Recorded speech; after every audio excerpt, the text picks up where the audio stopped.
से आप एक गहरी बात आप समझ सकते हैं कि बाहर के 1000 दिन और एक दिन प्रभु का बराबर है। यानी आपके जीवन के 3 या 3.5 साल 1000 दिन जो आपने जब आप प्रभु में नहीं थे, या आपके पेरेंट प्रभु में नहीं थे, या आपका घराना जब परमेश्वर में नहीं था, या कितनी पीढ़ियां प्रभु में नहीं थी, अब उनके बदले एक दिन आकर कितना टाइम वो कवर होता है, अब आप कैलकुलेट कर लो। यानी कि आप अपने ऊपर जो बंधन है ना, अपने ऊपर जो श्राप हैं, उनको आप तोड़ देते हो जब जब आप प्रभु के भवन में आते हो। हालेलुया।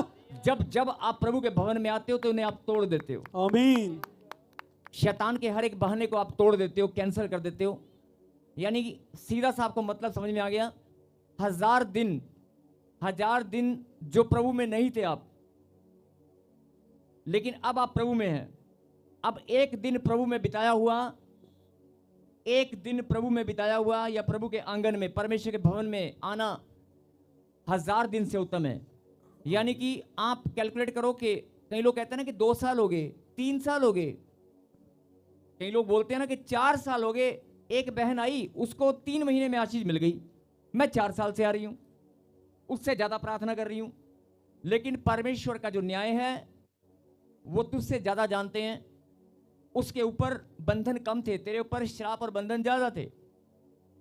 किसके ऊपर ज्यादा है, किसके ऊपर कम है, ये परमेश्वर जानते हैं। इसलिए आपको मैंने एक छोटा सा एक मैसेज दिया है।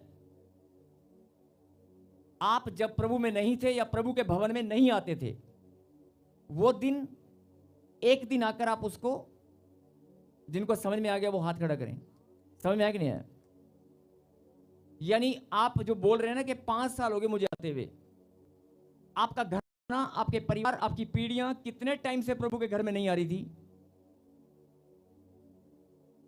आप अगर 5 साल से आ रहे हैं तो हो सकता है 5 साल और 5 महीने के बाद परमेश्वर अपनी दया दिखाने वाले हैं। हो सकता है 3 साल के बाद तेरे जीवन में, जब 3 साल कंप्लीट होंगे, उसके अगले महीने में प्रभु सारे बंधनों को तोड़कर तुझ पर दया दिखाने वाले हों। आमीन। आपको संभलना है, आपको स्थिर रहना है, स्थिरता। परमेश्वर कब दया दिखाएंगे, कब आपके ऊपर आशीषों की बारिश होगी, ये परमेश्वर जानते हैं। बोला आमीन। आमीन। लेकिन होकर रहेगी। आमीन। और जब बच्चे लगातार आते हैं, जो बच्चे समर्पण कर देते हैं कि अब 1 दिन हो चाहे 1000 दिन हो चाहे कुछ भी हो, गिनती विनती कैलकुलेशन प्रभु हमें नहीं आती, हम तो तेरे पास आते हैं, हमें तो अब तूने आशीष देनी है, हम तो तेरे पास ही आते हैं, तेरे पास ही आएंगे।